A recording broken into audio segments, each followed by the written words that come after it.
एक बार फिर से आप सभी का स्वागत है। हम अध्ययन कर रहे हैं नीति वचन की पुस्तक का और उसके 10वें अध्याय का। तो मेरे प्यारे भाई बहनों, हम 10वें अध्याय का अध्ययन कर रहे हैं। तो इसमें हम दो पहलू देखते हैं। अभी हमने पहले पहलू की बात की जिसमें हमने ये देखा कि जो लोग मेहनतकश होते हैं, जो लोग आलसी नहीं होते, जो लोग मेहनत से कार्य करते हैं, वो कभी निर्धन नहीं होते हैं और वो हमेशा धनवान बने रहते हैं। उनके पास किसी भी चीज़ की कमी घटी नहीं होती और परमेश्वर की ओर से उन्हें आशीष मिलती है और वो उस आशीष में दुख नहीं मिलाता। लेकिन मेरे प्यारे भाई बहनों, इस अध्याय का एक आत्मिक अर्थ है और हकीकत में इस अध्याय का प्योरली आत्मिक अर्थ है। यहां पर जो सुलेमान राजा समझा रहे हैं वो एक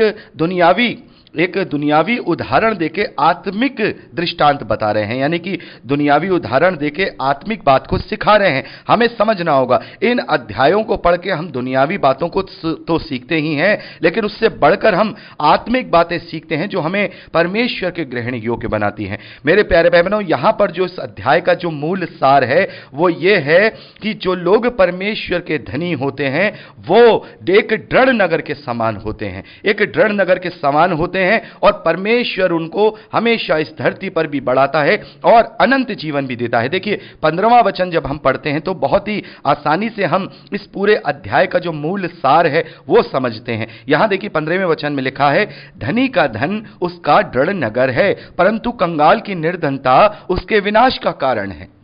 तो यहां पर सुलेमान क्या बात कर रहे हैं? सुलेमान क्या कह रहे हैं कि जो लोग धनी होते हैं वो उनके दृढ़ नगर होते हैं, लेकिन जो कंगाल होते हैं उनका जो कंगाली है वो उनके विनाश का कारण होता है। तो क्या ये बात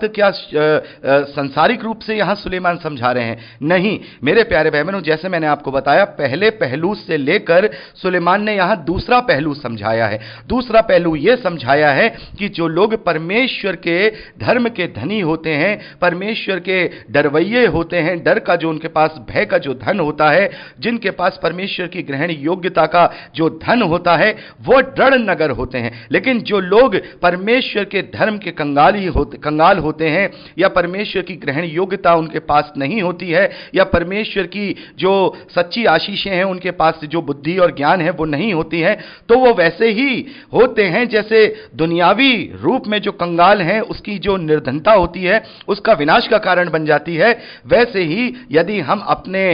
इस जो स्वर्गीय धन में अगर हम कंगाल हो गए तो वो भी हमारे लिए विनाश का कारण होगी। तो यहां ये मेन सार यहां ये समझाया गया है कि जिस प्रकार से हम दुनियावी बातों को, दुनियावी भौतिक वस्तुओं को प्राप्त करने के लिए मेहनत करते हैं, दुनियावी धन को प्राप्त करने के लिए मेहनत करते हैं और उससे हम प्राप्त करते हैं और उस पर परमेश्वर यहोवा की आशीष भी होती है, और अगर हम आलस करते हैं तो निर्धन हो जाते हैं। उसी प्रकार से जब हम आत्मिक जीवन में भी अगर हम अपने आप को मेहनत नहीं करते, मेहनत कश नहीं बनाते, आलसी हो जाते हैं, तब हम आत्मिक निर्धन हो जाते हैं। और जब हम आत्मिक निर्धन हो जाते हैं, जैसे दुनियावी निर्धन अपनी कंगालता, अपनी दुनियावी कंगाल अपनी निर्धनता, अपनी गरीबी के कारण विनाश हो जाता है, वैसे ही विनाश का कारण उसका बन जाता है, वैसे ही जो आत्मिक गरीब होते हैं, आत्मिक निर्धन होते हैं, जो लोग बुद्धि विहीन होते हैं, परमेश्वर का भय नहीं रखते हैं, वो भी परमेश्वर के आत्मिक राज में जो है विनाश का कारण हो जाएंगे। यानी कि परमेश्वर उन्हें फिर न्याय के रोज उनको दंड देगा। मेरे प्यारे भाई बहनों, यहां 5वें वचन में अभी हमने पढ़ा, जो बेटा धूप काल में बटोरता है वह बुद्धि से काम करने वाला है, जो बेटा कटनी के समय भारी नींद में पड़ा रहता है वह लज्जा का कारण होता है। और 26वें वचन में हम पढ़ते हैं, जैसे दांत को सिरका और आंख को धुआं वैसे आलसी उनको लगता है जो उसको कहीं भेजते हैं। तो यहां जो बात की जा रही है वो दुनियावी भौतिक वस्तुओं में मेहनत करने को लेकर के एक दृष्टांत के रूप में उदाहरण देके धर्मी जो आशीष है, धर्म की जो आशीषें हैं जो यहोवा की ओर से मिलती हैं, उसको यहां पर एक्सप्लेन किया जा रहा है। तो जिस प्रकार से हम दुनियावी वस्तुओं को प्राप्त करने के लिए मेहनत करते हैं, वैसे ही हमें परमेश्वर की उस आत्मिक आशीषों को प्राप्त करने के लिए भी हमें मेहनत करनी होगी। जब कटनी का समय हो तब हम सोए नहीं, हम सोते ना रहें, क्योंकि जो बुद्धिमान होते हैं वो परमेश्वर को अपना समय देते हैं, परमेश्वर की बातों को सुनते हैं, परमेश्वर के रास्ते पर चलते हैं, परमेश्वर का भय मानते हैं। तो हमें भी इन बातों में आलस नहीं करना है। मेरे प्यारे बहनों, हम मसीही विश्वासी अपनी जॉब में आलस नहीं करते हैं, बड़ी मेहनत से काम करते हैं, लेकिन जहां कहीं प्रभु की बात होने वाली होती है या प्रभु की बात सीखने वाली होती है, हमारे पास समय बाकी नहीं रहता और हम उसमें आलस कर जाते हैं। मान लीजिए कि अगर हम कहीं किसी एंटरटेनमेंट के लिए कहीं जा रहे हैं, तो वहां हम 3-4 घंटे बड़े आराम से हंसी मजाक करते हुए उस मनोरंजन में बिता देंगे, चाहे कहीं पिकनिक मनाने जा रहे हैं या कहीं हम घूमने जा रहे हैं, या बहुत सारे लोग मूवी भी देखते हैं, वो लोग वहां जाने 3 घंटे बर्बाद करके आ रहे हैं, 4 घंटे उसमें करके आ रहे हैं। लेकिन जहां प्रभु की बात आती है या प्रभु को 1 घंटा देने की बात आती है,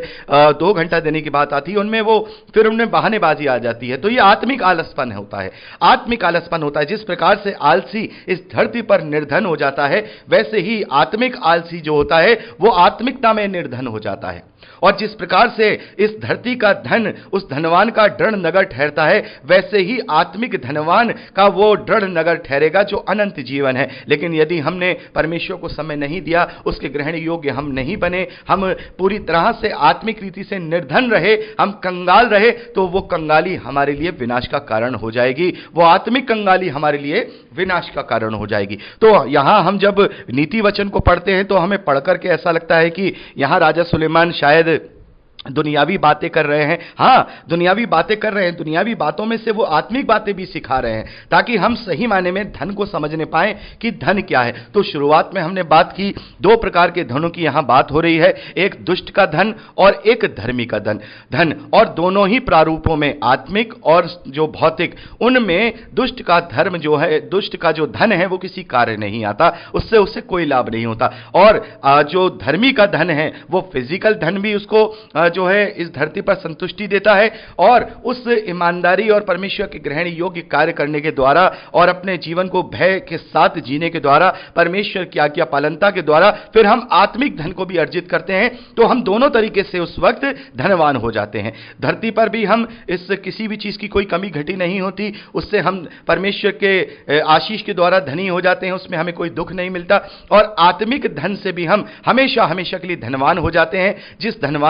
जिस धन में हमें आत्मिक आशीषें दी गई हैं, जिस धन में हमें वो अनंत मिरास दी गई है, जो अनंत जीवन का, जो अनंत काल का जो जीवन है वो हमें दिया गया है। तो इस वचन को अपने जीवन में हमें उतारना है। 15वां जो वचन है यही इसका मूल सार है कि धनी का धन उसका दृढ़ नगर है, यानी कि जो धर्मी का धन है, जो उसकी आत्मिक धन है, जो उसका स्वर्गीय धन है, वो उसका दृढ़ नगर है। और इसी बात को प्रभु यीशु मसीह ने हमें मत्ती रचित सुसमाचार में समझाया है कि कोई भी 2 स्वामियों की सेवा नहीं कर सकता, कोई 2 नावों पर पैर नहीं रख सकता है, क्योंकि वो एक से मिला रहेगा और एक से जो है एक के विरोध में रहेगा। तो हम धन और परमेश्वर के स्वर्गीय धन, उन दोनों को एक साथ प्राप्त नहीं कर सकते। यदि हम इस धरती के धन का लालच रखेंगे तो हम अपनी ही अभिलाषाओं में, अपनी ही लालसाओं में फंसकर परमेश्वर के विरोध में कार्य करेंगे। हो सकता है कि हम इस धरती पर धनवान हो जाएं, तो हम वो धनवान, दुष्ट वाले धनवान हो जाएंगे, लेकिन हम परमेश्वर की दृष्टि में बिल्कुल कंगाल रहेंगे, परमेश्वर की दृष्टि में बिल्कुल निर्धन रहेंगे। और प्रभु यीशु मसीह ने कहा है इस बात को, मेरे प्यारे बहनों, हम प्रकाशित वाक्य में पढ़ चुके हैं। प्रकाशित वाक्य उसके हम 3रे अध्याय में पढ़ते हैं मेरे प्यारे बहनों, जो लौदीकिया की कलीसिया को संदेश जो प्रभु देते हैं, उसमें प्रभु कहते हैं 17वें वचन से, तू कहता है कि मैं धनी हूं और धनवान हो गया हूं और मुझे किसी वस्तु की घटी नहीं, और यह नहीं जानता कि तू अभागा, तुच्छ और कंगाल और अंधा और नंगा है। तू नंगा है। तो प्रभु की दृष्टि में, परमेश्वर की दृष्टि में, जो लोग दुष्टता के साथ इस धरती पर केवल धन कमाने में ही लगे रहते हैं, वो परमेश्वर की दृष्टि में कंगाल हैं। और जिस प्रकार से इस धरती पर जो कंगाल होते हैं, उनकी जो निर्धनता और जो गरीबी होती है उनके लिए विनाश का कारण बन जाती है, वैसे ही जो आत्मिक अंधे, आत्मिक कंगाल, आत्मिक नंगे होंगे, उनके लिए भी उनकी वो गरीब जो निर्धनता है, उनका गरीब होना है, आत्मिक गरीब होना है, उनके लिए विनाश का कारण ठहरेगी। तो मेरे प्यारे बहनों, हमें प्रभु यीशु मसीह कहते हैं कि तू मुझसे संपत्ति ले ले, तू मुझसे ऐसा सुरमा ले ले जो तेरी आंखें खोल देगा, तू मुझसे तपा हुआ विश्वास रूपी जो है सोना ले ले। तो मेरे प्यारे बहनों, हमें केवल इस धरती पर जो धन अर्जित करते हैं या हम मेहनत करते हैं, वो केवल इसलिए करनी चाहिए कि हमें अपने परिवार का लालन पोषण अच्छे से करना है, अपना लालन पोषण अच्छे से करना है, कलीसिया के लिए हम काम आ सके, निर्धनों के लिए हम काम आ सके, भलाई के लिए काम आ सके, उदारता के लिए काम आ सके, हमें दुष्टता का धन अर्जित नहीं करना है। तो अगर हम आत्मिक रीति से पूरी तरह से परमेश्वर का भय मानते हुए अपने जीवन को जिएंगे, विश्वास से अपने जीवन को जिएंगे, जो कि जिस बुद्धि के विषय में यहाँ नीति वचन में राजा सुलेमान बता रहे हैं, यदि उस बुद्धि के साथ अगर हम अपने जीवन को जिएंगे तो निस्संदेह हम दोनों तरीके से धनवान बने रहेंगे, हम दोनों तरीके से धनी रहेंगे। परमेश्वर की जो आशीषें इस धरती पर भौतिक आशीषें हैं, उनसे भी हम धनी होंगे और उसमें हमें कोई भी दुख नहीं मिलेगा, क्योंकि उस आशीष में वो कोई दुख नहीं मिलाता है। और जो हमारी आत्मिक धन होगा, जो हमारा स्वर्गीय धन होगा, उसमें भी हम धनवान होंगे, जो कि हमारे लिए इस धरती पर भी भौतिक दृढ़ नगर ठहरेगा और आत्मिकता में भी हमारे लिए वो जो है दृढ़ नगर ठहरेगा, और उसी के द्वारा हम परमेश्वर की सहभागिता में हमेशा हमेशा अनंत काल के जीवन के लिए रहने पाएंगे। तो मेरे प्यारे भाई बहनों, इस प्रकार से हम 10वें अध्याय को पढ़ते हैं और बहुत सारी बातें हैं जो हम यहां पर कर सकते हैं, आप उन्हें पढ़कर ही समझ सकते हैं। एक और वचन, एक 19वां वचन है जो भी मैं आपको थोड़ा सा इसे यहां डिस्क्राइब करना चाहूंगा। यहां लिखा है, जहां बहुत बातें होती हैं वहां अपराध भी होता है, परंतु जो अपने मुंह को बंद रखता है वह बुद्धि से काम करता है।